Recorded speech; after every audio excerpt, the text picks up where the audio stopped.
Good day, campers. Today, I want to talk a little bit about auto level, doing it manually instead of automatically. You do that if you have to reset your zero, which, by the way, I have also a video on that.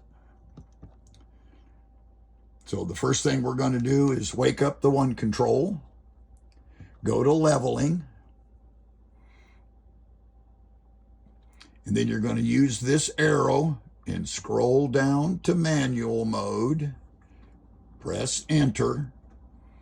We're now in manual mode. You get this little pop-up screen that explains to you how it works.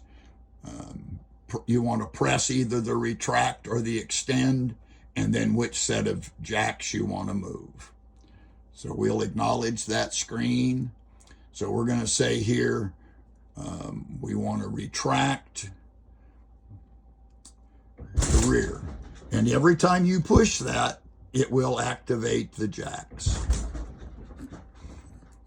So if you want to reset your zero, put your level on the floor, move your jacks until your trailer is level, and then you can go do the resetting of the zero. You'll also notice that you get a readout here of where you are with relationship to what the leveling system thinks is level. And that's all there is to it. So thanks for watching. And as always, please remember to like and subscribe.